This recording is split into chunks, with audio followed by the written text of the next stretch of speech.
ओम नमो भगवते वासुदेवाय। ओम नमो भगवते वासुदेवाय। ओम नमो भगवते वासुदेवाय। नारायणं नमस्कृत्य नरं चैव नरोत्तमं देवीं सरस्वतीं व्यासं ततो जयमुदीरयेत्। नष्टप्रायेषु अभद्रेषु नित्यं भागवत सेवया भगवति उत्तमश्लोके भक्तिर्भवति नैष्ठिके। कृष्णाय वासुदेवाय देवकीनन्दनाय च नन्दगोपकुमाराय गोविन्दाय नमो नमः। ॐ अज्ञानतिमिरान्धस्य ज्ञानञ्जनशलाकया चक्षुरुन्मिलितं येन तस्मै श्रीगुरवे नमः। नमो विष्णुपादाय कृष्णप्रेष्ठाय भूतले श्रीमते भक्तिवेदांत स्वामिनिति नामिने। नमस्ते सारस्वती देवे गौरवाणी प्रचारिणे निर्विशेष शून्यवादी पाश्चात्य देशतारिणे। हे कृष्ण करुणा सिंधो दीनबंधो जगत्पते गोपेश गोपिका कांत राधा कांत नमस्तुते। तप्त कांचन गौरांगी राधे वृंदावनेश्वरी वृषभानुसुते देवी प्रणमामि हरिप्रिये।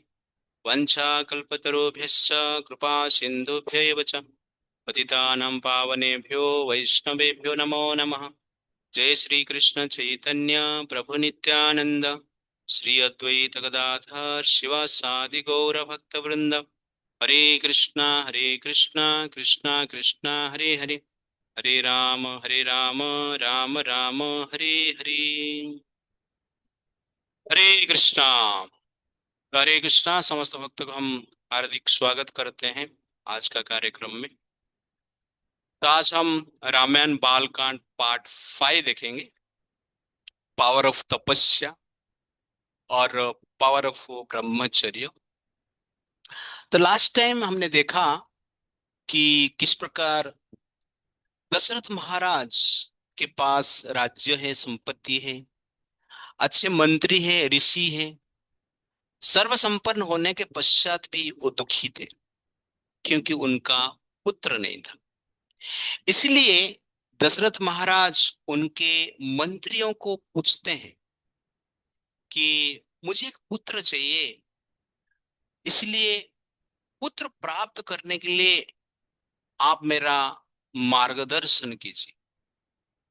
तो ये सुनकर समस्त मंत्री और उसके साथ साथ वहां पर जो ऋषि मुनि थे अपना अपना मत रखे। तो दशरथ महाराज के जो सर्वश्रेष्ठ मंत्री थे जिनका नाम है सुमंत्र, और सुमंत्र जी जनरली कहते हैं कि हे महाराज, प्राचीन काल में सनत कुमार मुनि ने एक बार भविष्यवाणी किए थे कि भविष्य में एक राजा होंगे जिनका नाम रोमपाद होगा, जो रोमपाद की आपका मित्र है। और आपके एक बेटी है जिनका नाम है शांता, और आपने शांता को रोमपाद को जनरली रोमपाद को प्रदान किए क्योंकि उनका कोई संतान नहीं था, इसलिए आपने आप बेटी को रोमपाद को दिए। और ये भविष्यवाणी सनत कुमार ने पहले से ही की हो। उसके साथ साथ उन्होंने ये भी भविष्यवाणी किया था कि विभांडक नामक एक महान तपस्वी होंगे और उनका एक पुत्र होंगे ऋष्य श्रृंग। और ऋष्य श्रृंग वन में रहेंगे, कभी भी कोई स्त्री का दर्शन वो नहीं किए रहेंगे। वो जनरली संसार में रहेंगे लेकिन संसार से अलग रहेंगे। अपने पिता का अलावा कोई भी स्त्री पुरुष को वो कभी देखेंगे नहीं। लेकिन भविष्य में आगे जाकर शांता के साथ वो ऋष्यशृंग का विवाह होगा। जो कि वास्तव में आपका दामाद होंगे, क्योंकि आपका पुत्री जो है शांता है। और ऋष्य श्रृंग के कृपा से आप अपना संतान प्राप्त कर पाएंगे। ये चीज भी सनत कुमार ने भविष्यवाणी की है। इसलिए ऋष्य श्रृंग जब आपके राज्य में आकर यज्ञ करेंगे, तब जाके आपको संतान प्राप्त होगा। अभी ऋष्य श्रृंग शांता के साथ विवाह करके अंगद देश में रोमपाद के राज्य में निवास कर रहे हैं। इसलिए आप उन दोनों को बुलाइए और उनसे संतान प्राप्त कीजिए। ये बात जब सुनते हैं, दशरथ महाराज आनंदित हो जाते हैं और खुशी से कहते हैं कि आप ऋषि सिंह को यहां पर बुलाइए। लेकिन इससे पहले मुझे बताइए, ये ऋषि सिंह ऋषि जो है कौन है? इनका ऐसा क्या शक्ति है जिसका जिसने यज्ञ करने से मुझे संतान प्राप्त होगा? वो कैसा कौन सा धर्म को पालन किए हैं, कौन सा तपस्या किए हैं, क्या ज्ञान है उनके पास जिनके कारण मुझे संतान प्राप्त हो? इस प्रकार वो कहते हैं। उससे पहले इस सनत कुमार कौन है, थोड़ा आज हम देखेंगे। तो भगवान विष्णु संसार का पालन करता है, निर्माण करता भी है, संहार करता भी है।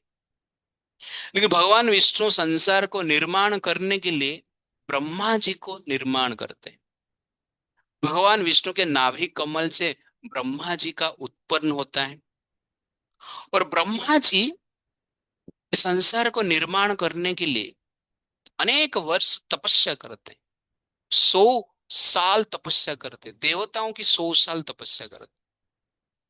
हमारा एक दिन देवताओं का, हमारा एक साल देवताओं का एक दिन।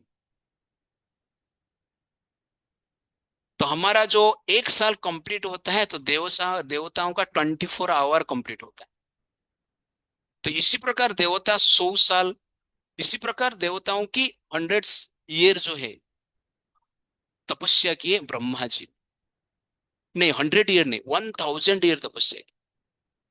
उसके बाद भगवान कृष्ण का उनको दर्शन होता है। और दर्शन करने के पश्चात भगवान कृष्ण कहते हैं, आप इस संसार का निर्माण कीजिए। और ब्रह्मा जी इस संसार का निर्माण करते हैं। संसार निर्माण हो गया, लेकिन संसार में जीव तो चाहिए, मनुष्य तो चाहिए। इसलिए ब्रह्मा जी का मन से संसार का पहले संतान उत्पन्न होता है, जिनको सनत कुमार कहा जाता है। 4 भाई, 4 संतान ब्रह्मा जी के मन से आता है। मानस पुत्र कहा गया क्योंकि मन से आया है। और ये 4 संतान का नाम है सनक, सनदन, सनातन और सनत कुमार। ये 4 संतान हुए, ब्रह्मा जी के मन से उत्पन्न हुए। इसीलिए 4 संतान जो है ज्ञान से परिपूर्ण थे। ब्रह्मा जी ने उनको कहा कि आप विवाह करो। ये 4 संतान बोले हम विवाह नहीं करेंगे। संसार का सर्वश्रेष्ठ जो तपस्या है ब्रह्मचर्य है। ब्रह्मचर्य संसार का सर्वश्रेष्ठ तपस्या है, हम उसको पालन करें। इसलिए हम विवाह नहीं करेंगे। और 4 कुमार ब्रह्मचर्य व्रत का पालन करते हैं, आजीवन आज तक ऐसे ही जी रहे हैं। अभी भी सनत कुमार संसार में है। तो सनत कुमार जो है, 4 कुमार जो है, 4 भाई जो है, ये बालक अवस्था में ही रहते हैं। वो बालक अवस्था से आगे नहीं बढ़ते हैं। लेकिन समस्त संसार का पहला जीव है, पहला व्यक्तित्व है और समस्त ज्ञान से परिपूर्ण है, क्योंकि वो ब्रह्मचर्य व्रत का पालन करते हैं। ये सबसे बड़ा तपस्या है। तो इस प्रकार 4 कुमार का क्या होता है, जन्म होता है। उनको सनत कुमार कहा जाता। उन्होंने भविष्यवाणी किया था कि ऋष्यशृंग जब दशरथ महाराज का यज्ञ करेंगे, उनसे जनरल उनका पुत्र होगा। तो दशरथ महाराज पूछते हैं कि ये ऋष्यशृंग कौन है, उनका जन्म कैसे हुआ है, आप थोड़ा मुझे बताइए। तो दशरथ महाराज का प्रश्न को सुनकर सुमंत्र जी कहते हैं, ऋष्य श्रृंग का जन्म कैसे हुआ है।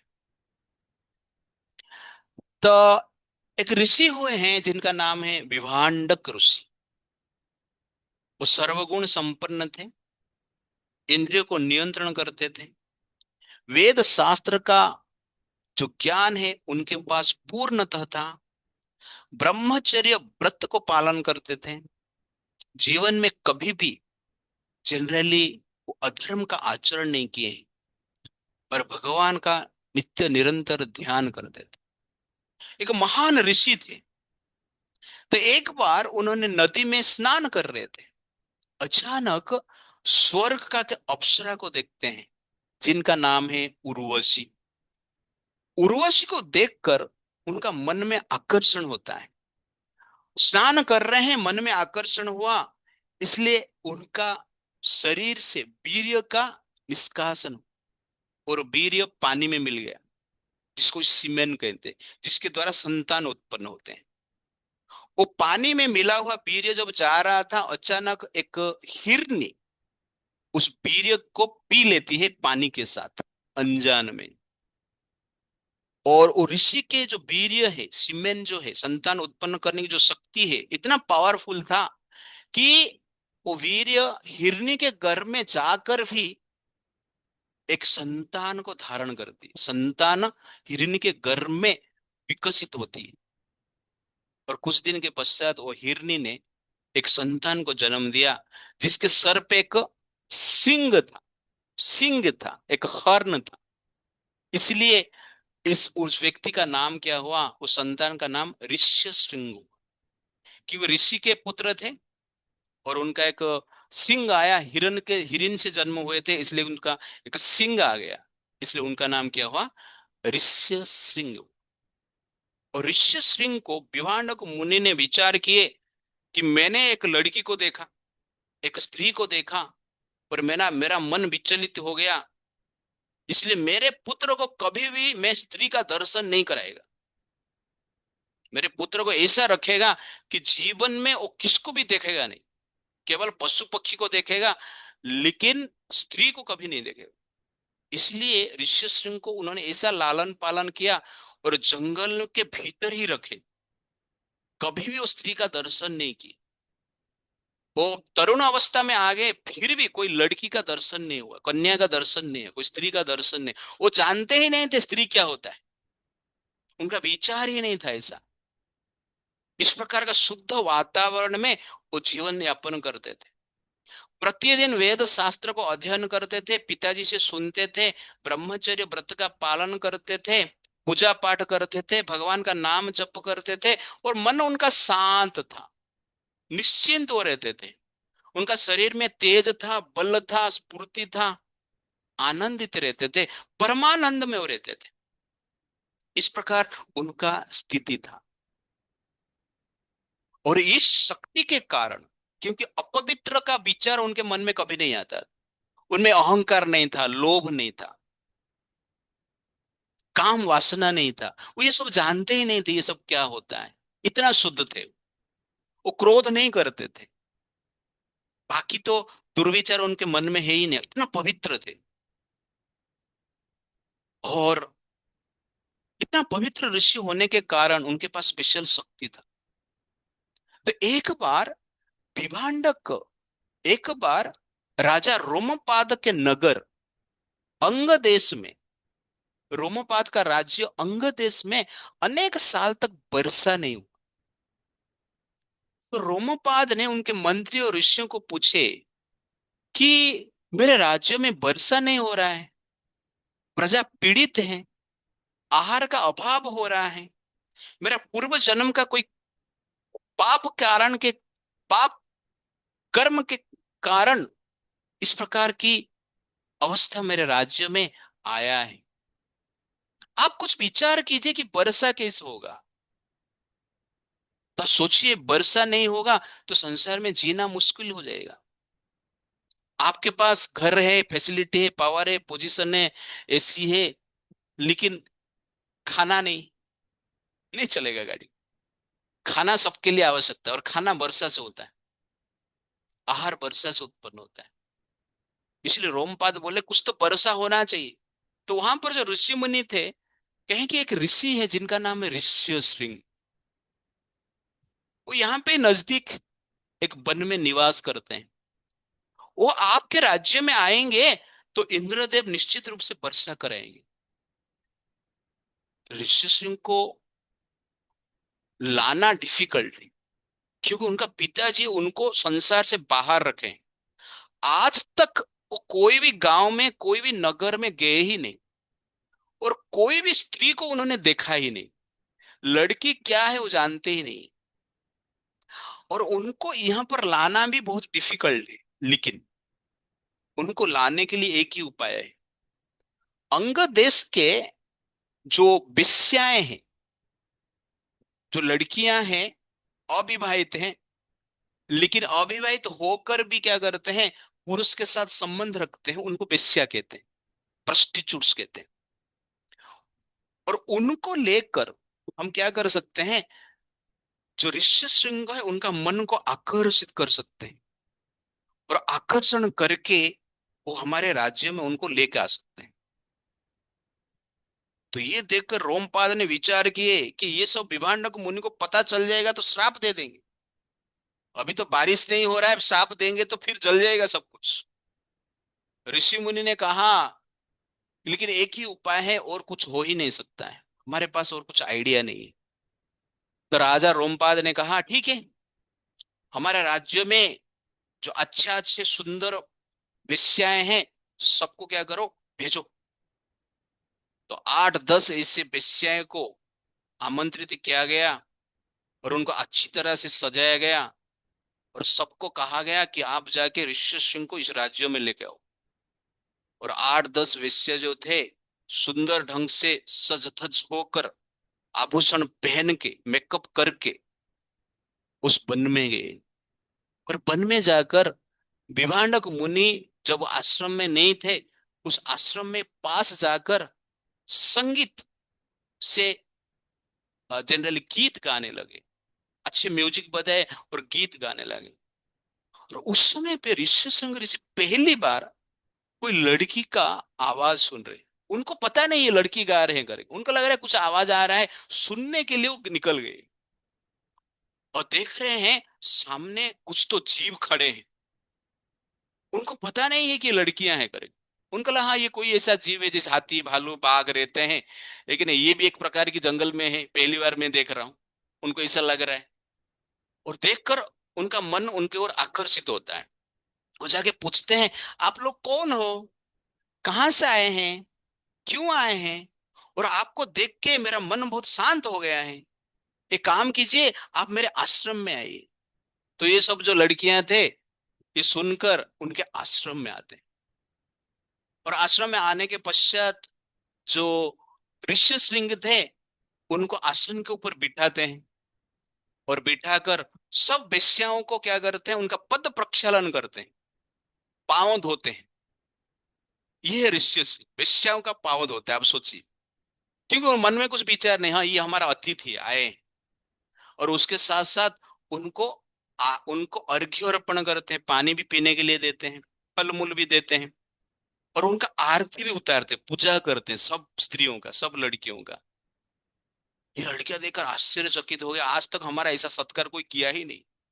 वो खुश हो जाते हैं। लेकिन उनको ऋषि शृंग को तो राज्य, राजा के राज्य में लेना था, इसलिए उस दिन वो कुछ बोलते नहीं है। लेकिन ऋषि शृंग के लिए वो शहर से, राज्य से अच्छा प्रकार के आइटम बना के लेके आए थे। अनेक प्रकार की मिठाई लेके आए थे, अनेक प्रकार के पकवान लेके आए थे, और सब कुछ मिठाई ऋषि सिंह को दिए। ऋषि सिंह पहली बार रसगुल्ला खा रहे हैं, गुलाब जामुन खा रहे हैं। उनको लग रहा है रसगुल्ला भी एक फल है, ऐसा सोच के खा रहे हैं। क्योंकि अब तक वो जनरल केवल फल फूल और कंदमूल खा के जी रहे थे। अभी तक कभी भी आहार नहीं खाए थे, राइस दाल सब्जी चपाती, पिज्जा पास्ता का बात तो छोड़ दीजिए, रसगुल्ला ये कभी नहीं खाए थे, कभी देखे भी नहीं थे। उनको लगा ये रसगुल्ला भी, गुलाब जामुन जो है, ये भी एक प्रकार की फल है, इसे सोचकर खा लेते, उनको अच्छा लगता है। और जाते जाते सब लड़कियों ने क्या किया, ऋषि सिंह को थोड़ा एम्ब्रेस कर दिया, आलिंगन करके चला गए। आलिंगन किए तो इनको अच्छा लगा, लेकिन मन में कुछ गलत विचार नहीं, उनको एक अच्छा लगा, और वो लोग चला गए। और जाने के पश्चात पूरा रात उनको नींद नहीं आया। वो लड़कियों के बारे में भी सोच रहे थे, उनको पता नहीं वो लड़कियां घर वैसा एक जीव है एक प्रकार के, ऐसा सोच के, लेकिन उनको आश्चर्य लग रहा है, आकर्षित होकर उनका नींद नहीं आ रहा है। तो सुबह सुबह उठकर क्या करते हैं, जहां पर पहले मिले थे उस स्थान पर जाते हैं, और लड़कियां वहां पर ही थे, उनसे साथ बातचीत करते हैं, और कहते हैं कि आपको मैं याद कर रहा था, और आपके विरह में मुझे रहना कठिन हो रहा है, इसलिए इस प्रकार जब कह रहे हैं, सब जो स्त्री थे, वेश्याएं थे, वो कहे कि आप एक काम कीजिए, हमारा राज्य में हम जाते हैं, और उधर आपको और अच्छा खाना पीना मिलेगा, हमारे साथ आइए। तो इस प्रकार बोलकर ऋषि सिंह को लेकर ये जो वेश्याएं थे, रोमपाद के अंग देश में प्रवेश करते हैं। और अंग देश में जब वो ऋषि सिंह अपना पद रखते हैं, अपना पैर रखते हैं, जब उनका पैर धरती के साथ स्पर्श होता है, तुरंत ही जोर जोर से बारिश होता है, और अंग देश वर्षा का पानी से तृप्त हो जाता है, शांत हो जाता है, और समस्त खुशी, सब लोग खुशी से नाचने लगते हैं कि अनेक वर्ष के पश्चात वर्षा हो रहा है। ये जनरल ऋषि सिंह का क्या है, तपस्या का फल है, ब्रह्मचर्य का फल है, त्याग का फल है, शास्त्र अध्ययन का फल है। ये ऋषि सिंह इतना पावरफुल थे, जिसका पद का स्पर्श से अंग देश में क्या हुआ, वर्षा हुआ। इसी से एग्जैक्टली क्या है, पावर ऑफ ब्रह्मचर्य व्रत। तो ये ब्रह्मचर्य व्रत का क्या पावर है, थोड़ा आज हम डिस्कशन करेंगे। तो हमारा शरीर में 7 धातु होता है। तो मैंने आपको अभी स्टोरी बताया, अब लेसन हम लेंगे। तो शरीर में 7 धातु होता है, जो आहार हम लेते हैं ना, तो शरीर में 7 धातु बनते हैं। धातु का अर्थ है जो धारण करता है, उसको धातु कहते हैं। जो शरीर को धारण करके रखा है, शरीर का एग्जिस्टेंस उनके लिए है, उसको धातु कहते हैं। 7 प्रकार की धातु होता है। पहले जब हम राइस दाल सब्जी कोई भी आहार खाते हैं, उसका डाइजेशन होने के बाद रस बनता है, ये पहला धातु है। सेकंड है रक्त, थर्ड है मांस, फोर्थ है मेद, फिफ्थ है अस्थि, और सिक्स्थ है मज्जा, सेवेंथ है शुक्र, शुक्र मतलब सीमेंट। तो इस प्रकार 7 धातु बनते हैं। तो आपको रस पता है, आहार डाइजेशन होने के बाद जो प्यूरिफाइड लिक्विड रहता है उसको रस कहते हैं। और रस को जब डाइजेशन किया जाता है, रस का प्यूरिफिकेशन होता है, तो रक्त बनता है। रक्त जब प्यूरिफिकेशन होता है, मांस बनता है। मांस का प्यूरिफिकेशन होने के बाद मेद बनता है, मेद मतलब चर्बी। और मेद का जब प्यूरिफिकेशन होता है, हड्डी बनता है। और हड्डी का जो प्यूरिफिकेशन होता है, मज्जा बनता है। मज्जा, मज्जा धातु से ब्रेन बना है। और आंख जो बना है ना, वो मज्जा धातु से बना है। शुक्र, सीमेन बनता है, और सीमेन से जीवन उत्पन्न होता है। जब माता पिता एक साथ आते हैं, पिता के शरीर से सीमन निकलता है, और सीमन से जनरली क्या है, संतान बनते हैं। तो हमारा शरीर जो बना है, सीमेन से बना है, शुक्र से बना है। और जो शुक्र धातु को धारण करके रखते हैं, उनको ब्रह्मचर्य कहा जाता है, उसको ब्रह्मचर्य व्रत कहा जाता है। तो ब्रह्मचर्य व्रत का अर्थ क्या है, कि शुक्र धातु को, वीर्य को बचा कर रखना है, पुरुष के लिए भी स्त्री के लिए, ये दोनों की आवश्यकता है।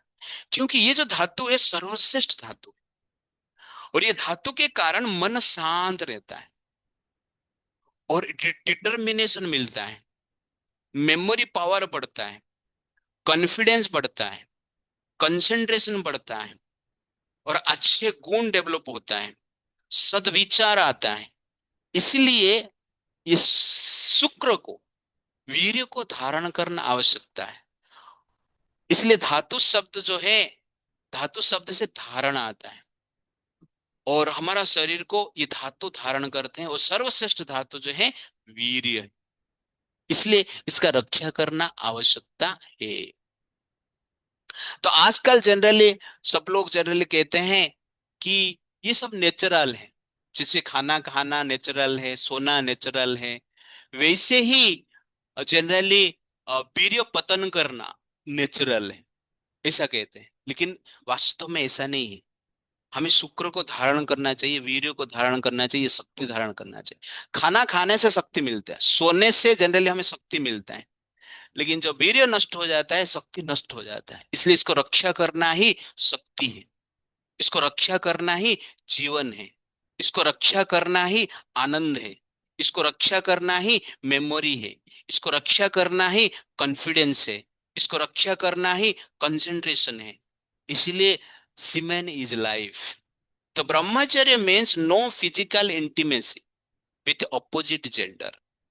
जो लड़का लड़की के भीतर जो आकर्षण है वो ब्रह्मचर्य को नष्ट कर देता है। इसलिए ये आकर्षण से हमें दूर रहना है। लड़कियों को लड़के से दूर रहना चाहिए, और लड़कों को लड़की से दूर रहना चाहिए। और इसको स्टूडेंट लाइफ कहा जाता है। ब्रह्मचारी जीवन का अर्थ है स्टूडेंट लाइफ। तो स्टूडेंट लाइफ में आपको रहना है तो ब्रह्मचर्य व्रत को पालन करना है।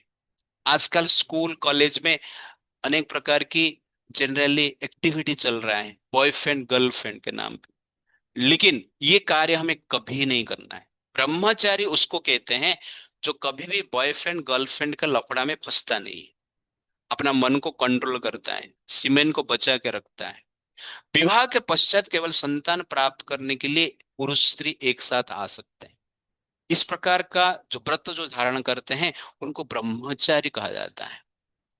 और ब्रह्मचर्य व्रत को धारण करने के लिए हमें क्या क्या करना चाहिए? ब्रह्म मुहूर्त में पहले उठना चाहिए।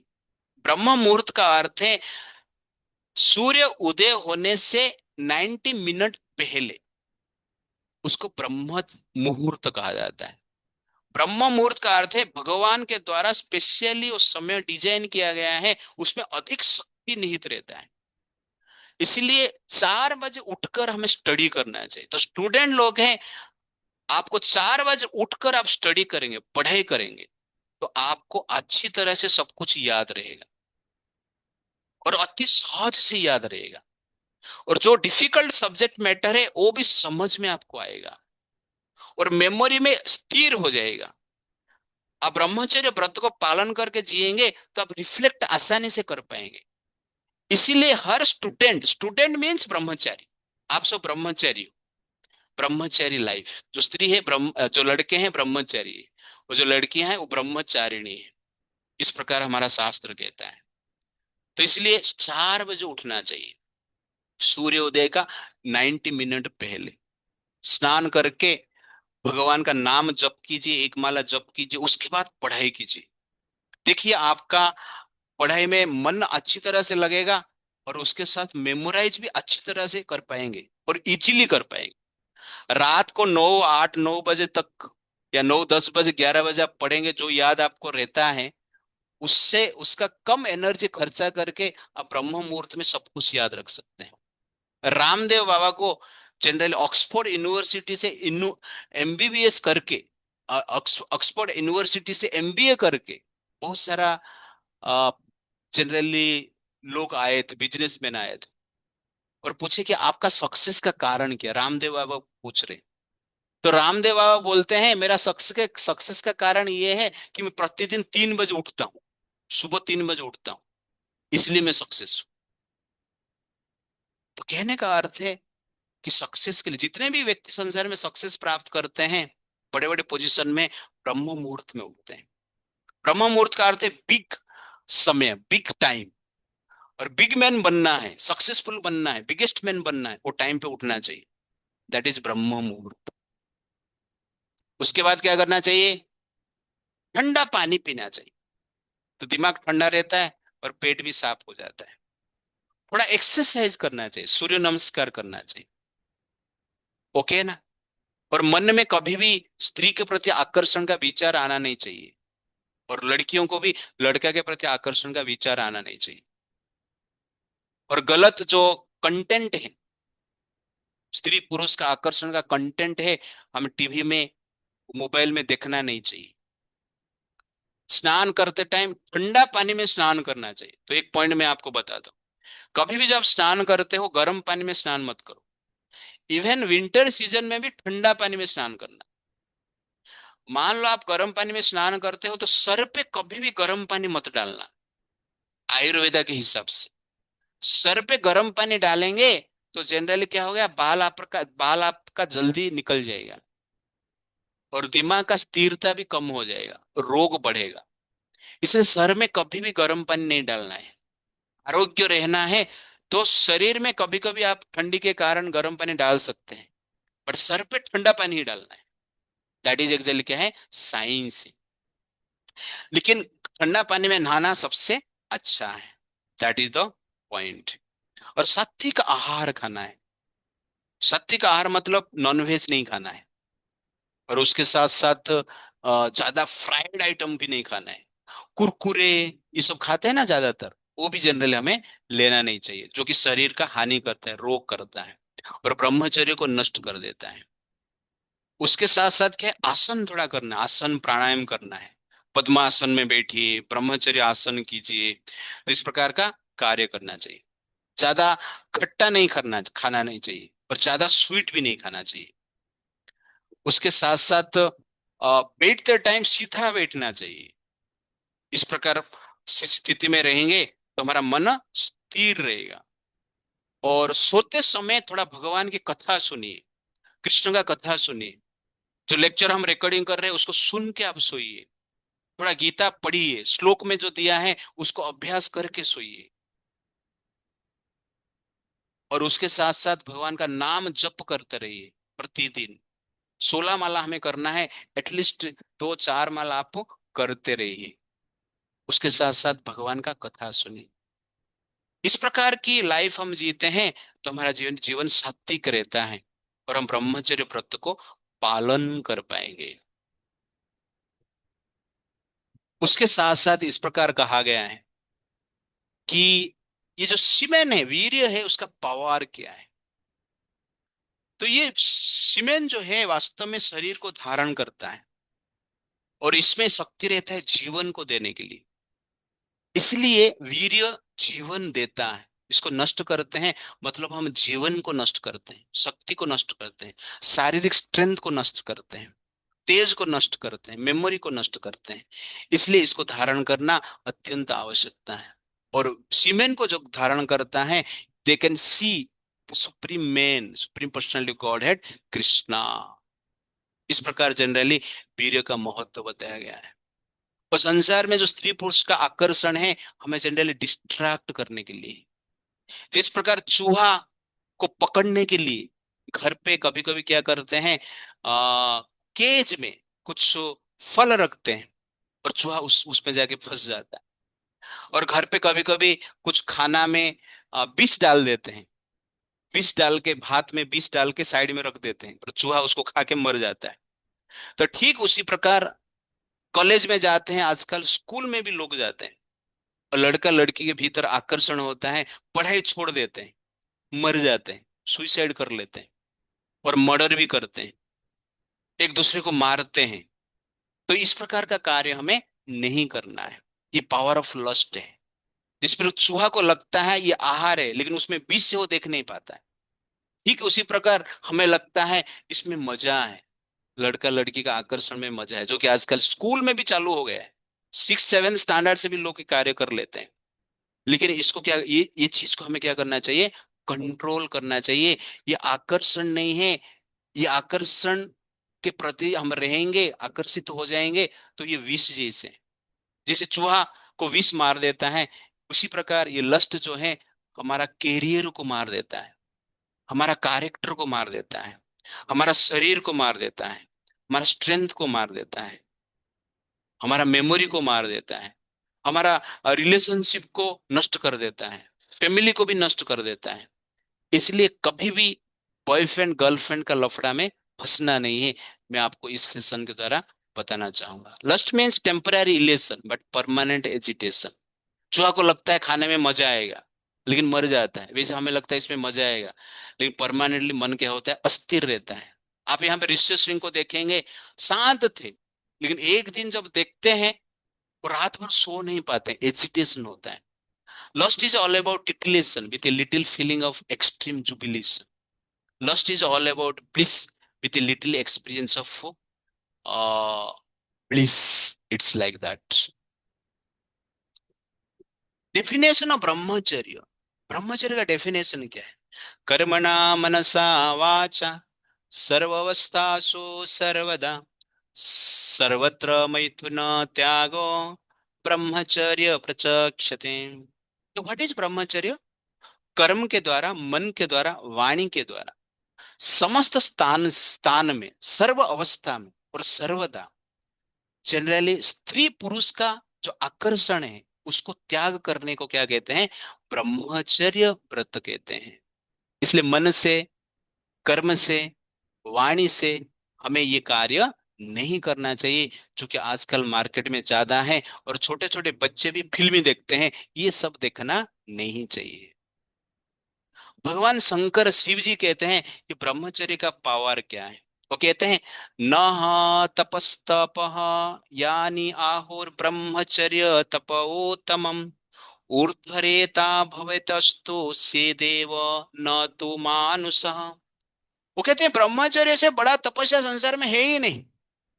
जो ब्रह्मचर्य व्रत को पालन करता है वास्तव में वो मनुष्य नहीं, वो देवता है। इस प्रकार कहते हैं। कहने का अर्थ है आपको स्वर्ग जाना है, वैकुंठ जाना है, देवलोक में जाना है, संसार में सक्सेस प्राप्त करना है, तो हमें ब्रह्मचर्य व्रत को पालन करना आवश्यकता है। स्त्री पुरुष का आकर्षण से बचना अत्यंत आवश्यकता है। और क्या है? छंदोग्य उपनिषद हमारा कहते हैं, एकतश्च चतुर्वेदा ब्रह्मचर्य तथा एकत। चार वेद को एक साइड रखेंगे, जो तुला रहता है ना, बैलेंस रहता है ना, नापते हैं, वजन काटा रहता है ना, उसमें वेद को एक साइड, चार वेद को एक साइड रखेंगे और दूसरे साइड में ब्रह्मचर्य को रखेंगे, तो छांदोग्य उपनिषद कहता है कि ब्रह्मचर्य का पल्ला भारी रहेगा। तो कहने का अर्थ है वेद का जो सार है उसको समझना है, और क्या जीवन का सार को समझना है, और जीवन में सक्सेस प्राप्त करना है, करियर में सक्सेस होना है, तो ब्रह्मचर्य व्रत को पालन करने की आवश्यकता है। ब्रह्मचर्य व्रत पालन नहीं करते हैं तो करियर में हम सक्सेस नहीं हो पाएंगे, मन का शांति प्राप्त नहीं कर पाएंगे, स्वर्ग और वैकुंठ की बात ही छोड़ दीजिए। भगवान कृष्ण गीता में कहते हैं, प्रशांतात्मा विगत भी ब्रह्मचारी व्रते स्थितः मन संयम्य मच्चितः युक्तासीत मत्परः।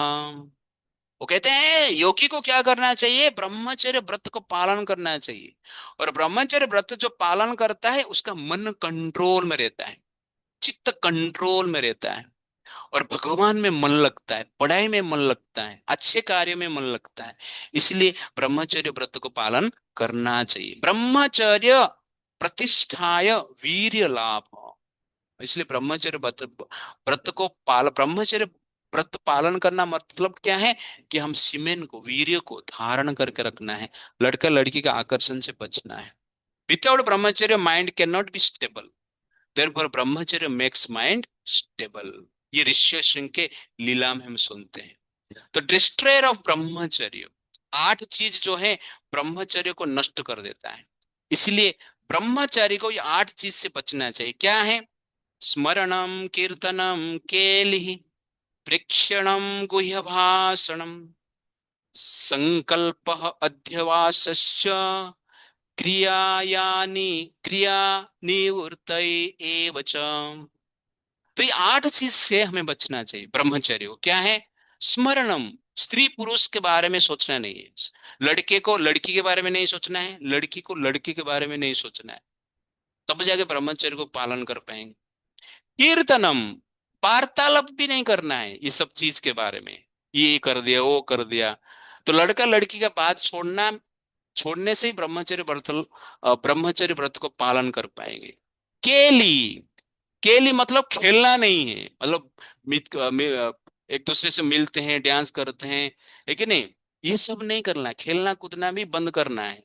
कहने का अर्थ है लड़की लड़की के साथ खेलिए, लड़का लड़के के साथ खेलिए, लेकिन दोनों मिलकर खेलना नहीं चाहिए। दैट इज क्या है? केली। प्रेक्षणम, प्रेक्षण मतलब क्या है? देखना नहीं चाहिए, है कि नहीं? तो जनरली लोग देखते रहते हैं, आकर्षित हो जाते हैं, वो भी क्या है, अपना मन को अस्थिर कर देता है। वही भाषणम, एकांत में बैठकर, अकेले बैठकर बात करते रहते हैं, आजकल गार्डन में घूम रहेंगे आप देखे रहेंगे, वो भी नहीं करना चाहिए। संकल्प, संकल्प क्या है कि भोग करने की इच्छा नहीं करना चाहिए, रिलेशनशिप करने की इच्छा नहीं करना चाहिए। और अध्यावसाय, अध्यावसाय का इसका इसका अर्थ ये है कि मन में एक प्रकार विचार लेके जाना नहीं चाहिए कि इसके साथ मुझे रिलेशनशिप रखना है करके, स्थापित करना है करके। और क्रिया भी नहीं करना चाहिए, मैथुन कार्य नहीं करना चाहिए, सेक्सुअल डिजायर एक्टिविटी नहीं करना चाहिए। ये 8 चीज को हम फॉलो करेंगे तो ब्रह्मचर्य व्रत को हम फॉलो कर सकते हैं, मन और कैरियर इससे शांत होता है। तो इस प्रकार जनरली हम क्या कर सकते हैं, ब्रह्मचर्य व्रत को पालन करना चाहिए और सब समय भगवान के ऊपर ध्यान करना चाहिए। और जो ऋषि सिंह ऋषि थे, इस व्रत को पालन करते थे, इसलिए वो लोभ से दूर थे, अहंकार से दूर थे, काम से भी दूर थे। तो मैं कुछ स्टोरी बताता हूँ अहंकार के बारे में। अहंकार कितना प्रॉब्लमेटिक है ये जानना चाहिए, और लोभ कितना प्रॉब्लमेटिक है हम जानेंगे। पंचतंत्र से ये स्टोरी में बता रहा हूं लोभ के ऊपर। तो एक बार पंचतंत्र से स्टोरी बताऊं अहंकार के ऊपर, लोभ से और एक दूसरा स्टोरी बताता। पहले अहंकार का बताता। एक हाथी था एक जंगल में। वो हाथी अत्यंत बलवान था और अहंकार से प्रेरित था, इसलिए जंगल में वो किसका बात सुनता नहीं था। किधर भी जाता था उसका पैर के नीचे अनेक छोटे छोटे जीव जंतु को कुचल देता था, बड़े बड़े पेड़ को उखाड़ कर फेंक देता था। किसका परवाह नहीं करता था, वो अपने आप को मानता था कि मैं सबसे बलवान हूं, मैं हाथी हूं, गजराज हूं। घमंड से जनरल प्रेरित होकर अनेक पीड़ा देता था अन्य जीव जंतु। एक बार एक घोंसला में एक पक्षी थी, और पक्षी के कुछ बच्चे थे, छोटे छोटे बच्चे थे। वो गजराज हाथी ने वो पेड़ को उखाड़ कर तोड़ दिया, और उसमें जो पक्षी थे वो पक्षी को अपना पैर में कुचल दिए। मादा पक्षी ने विचार किया, इस गजराज को मैं क्या कर सकता, उसको तो मारने की मेरे शक्ति नहीं। इसलिए वो विचार कर रहा था, अचानक सोचा मेरा एक दोस्त है उसके पास जाता। उसका एक दोस्त जो है, उस पक्षी जो है जो काठ को काटता है, काठ फुड़वा पक्षी का नाम। ये काठ फुड़वा पक्षी के पास गया और कहा कि ऐसा ऐसा है, गजराज वो तो अहंकार के कारण हमें त्रस्त त्रस्त कर रहा है, पीड़ा दे रहा है, मेरे बच्चे को आज मार दिया, अनेक बच्चे पहले ही मर चुके हैं अन्य पक्षी के, इसको तो मारना ही पड़ेगा। तो काठ फोड़वा ने बोला कि मैं क्या कर सकता हूँ, लेकिन एक उपाय है। मेरा एक दोस्त है बम्बल बी भौरा, उसके पास जाते वो कुछ आइडिया देगा। तो भौरा के पास गए। भौरा बोला, हाँ मेरे पास एक आइडिया है, लेकिन मेरा एक दोस्त है। ना तुम्हारा दोस्त कौन है? ना मेंढक मेरा एक दोस्त है, उसके पास जाएंगे तो आइडिया देगा। पानी के भीतर रहता है और उसका दिमाग थोड़ा ठंडा रहता है, वो कुछ आइडिया देगा, उसके पास जाते हैं। तो भौरा के पास सब लोग जाए, मेंढक के पास सब लोग जाते हैं। कटफोड़वा, भौरा और ये पक्षी मिलके मेंढक के पास गए। तो मेंढक को बोले कि ऐसा ऐसा प्रॉब्लम है, हाथी गजराज को मारना है, कुछ प्लान बताइए। तो मेंढक ने बोला ठीक है, मैं थोड़ा पानी के भीतर जाके मेडिटेशन करके आता हूँ। तो मेंढक गया पानी के भीतर, मेडिटेशन आधा घंटा किया, ध्यान में बैठ के सोचने लगा क्या कर सकता हूँ। तो मेंढक थोड़ा भगवान को ध्यान किया, भगवान ने उसको आइडिया दे दिया। इसलिए कभी भी प्रॉब्लम आते थोड़ा ध्यान में बैठ के मेडिटेशन करना, ठंडा दिमाग के मेडिटेशन कर। मेंढक भी जाके मेडिटेशन की पानी के भीतर, और उसको एक आइडिया आया। तो मेंढक बाहर आया आधा घंटे के बाद, कहा मेरा एक आइडिया है। ना क्या आइडिया है? ना हाथी को हमें मारना है ना, एक काम करना, हाथी के कान के पास भौरा को जाके अच्छे सुर से संगीत गीत गाना है उसको, तो हाथी मजे में जनरल के आंख बंद करके थोड़ा मजा करेगा। उस समय पे काट फोड़वा जो पक्षी है, जो लकड़ी को भी काट देता है, वो आंख को फोड़ देगा। और उसके बाद आंख को जो फोड़ा जाएगा उसके बाद आइडिया मैं करूंगा, आप चिंता मत करो। तो सब लोगों ने यार जबरदस्त आइडिया है। तो सब लोग मिलकर ये पक्षी काट फोड़वा और भौरा मेंढक प्लान करके एक बार हाथी जंगल में बैठा था। भौरा अपना बाकी जो दोस्त है, मित्र है, सबको बुलाता है। बुलाकर और अच्छे संगीत से गाना गाने लगता है। और हाथी के कान के पास जाके सब लोग गाते हैं। और हाथी उनका गाना सुनकर झूमता है। और झूमते झूमते आंख बंद करके इसे सर हिलाता रहता है। उस समय पे काठ फोड़वा अपना दोस्त लोग को बुलाता है। सब लोग मिलकर हाथी का आंख को ही फोड़ देते हैं। हाथी अंधा हो जाता है, उसको दिखता नहीं, आंख से ब्लड आता है और इधर उधर भागने लगता है। और भागकर बड़े बड़े पेड़ के साथ, पत्थर के साथ धक्का खाकर उसका शरीर से ब्लड भी निकलता है। उस समय पे अनेक समय पे जंगल में घूम रहा है, इसलिए उसको प्यास भी लग रहा था।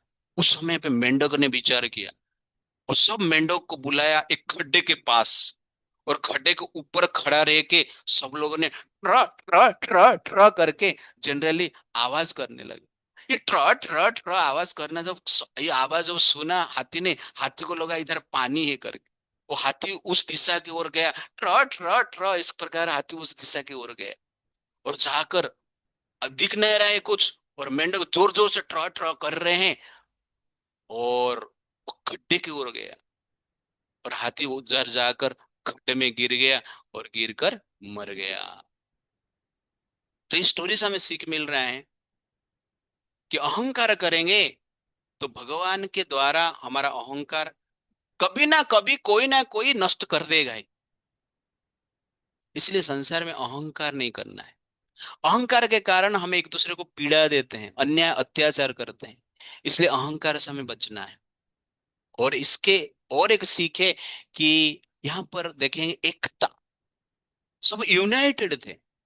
पक्षी, भौरा, काठफोड़वा, मेंढक साथ में आके गजराज हाथी को भी मार दिए। सबके पास एक एक क्वालिटी है। काठफोड़ के पास एक स्पेशल क्वालिटी है, भौरा के पास स्पेशल क्वालिटी है, मेंढक के पास स्पेशल क्वालिटी है, साधारण पक्षी के पास स्पेशल क्वालिटी है। सब लोग जब एक साथ आते हैं, वास्तव में हम कोई कार्य कर पाते हैं। इसी ही परिवार में, समाज में अनेक व्यक्ति रहते हैं, सबका विचारधारा अलग है, सबका स्किल अलग है, लेकिन सब लोग एक साथ आएंगे तो परिवार समाज में हम क्या कर सकते हैं, विकास कर सकते हैं। तो प्रभुपाद जी जनरली एग्जाम्पल देते थे कि जैसे कि कोई रस्सी है, ऐसे खाली पड़ा है लेकिन उसका काम नहीं। और कोई जनरली बोफला का गांव में मिलता है, बोफला, व्हाइट बोफला रहता है। उड़ीसा में उसको कखारू कहते हैं, कखारू, लेकिन है बोफला रहता है। वो बोफला को, व्हाइट बोफला का रस निकालने के बाद एक उसका स्किन बचता है। उस स्किन को लेकर क्या कर सकते हैं, बीड़ा बना सकते हैं, उससे बीड़ा बना सकते हैं। लेकिन खाली स्किन कुछ काम का नहीं है, और खाली रस्सी भी कुछ काम का नहीं है, और खाली जो बेम्बू है वो भी कुछ काम का नहीं है। लेकिन बेम्बू, वो बोफला का स्किन और रस्सी जब मिल जाते हैं, बीड़ा बजता है, एक म्यूजिक निकलता है। खाली वो लोग लेक्चर यूजलेस है, खाली यूजलेस है। लेकिन साथ में आएंगे, अकेले यूजलेस है, साथ में आएंगे तो यूजफुल है, ब्यूटीफुल है। वैसे ही घर परिवार में अनेक व्यक्तित्व रहेंगे, लेकिन हम साथ में आके कार्य करेंगे तो हमारा शरीर, हमारा परिवार भी ब्यूटीफुल बनेगा, परिवार भी पीसफुल बनेगा, परिवार भी ब्लिसफुल बनेगा, आनंददायक बनेगा। इसलिए परिवार में एक दूसरे को सम्मान देना चाहिए, रेस्पेक्ट देना चाहिए। अहंकार को त्याग करके रहेंगे तो हम साथ साथ रहेंगे। इस स्टोरी से ये सीख मिल रहा है। और क्या सीखे, मैं आपको क्वेश्चन आंसर में पूछूंगा।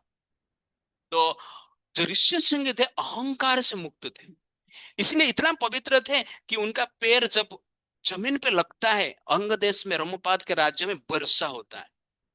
इसलिए हम पवित्रता को रक्षा करते हैं तो संसार का प्रॉब्लम से भी बचते हैं। और एक स्टोरी बताता हूँ। लोभ, लोभ का परिणाम क्या होता है? ऋषि सिंह लोभ से भी मुक्त थे, काम से तो मुक्त मुक्त थे, आपको अभी पता चला। और ये स्टोरी में एक बताना चीज मैं भूल गया, आगे जाके ऋषि सिंह को, जनरली ऋषि सिंह क्या करते हैं, रोमपाद के जो बेटी है शांता, उनके साथ विवाह करते हैं। और शांता का विवाह करके दशरथ महाराज के भी दामाद हो जाते हैं, क्योंकि शांता जो है दशरथ महाराज की ही बेटी थी, जो कि रोमपाद को प्रदान किए थे। तो ऋषि सिंह लोभ से भी परे थे, और लोभ क्या करता है, हमें संसार में अनेक अन्याय अत्याचार करने के लिए प्रेरित करता है। लोभ से जो मुक्त रहता है, उनका भी इतना पावर आ जाता है। तो एक बार एक लड़का था, वो तैरना सीखने की इच्छा करता था। लेकिन उनके मन में विचार था, मैं तैरना सीखूंगा लेकिन पानी में कभी भी उतरेगा नहीं, बिना पानी में जाकर मैं तैरना सीख जाऊंगा, ऐसा सोच रहा था।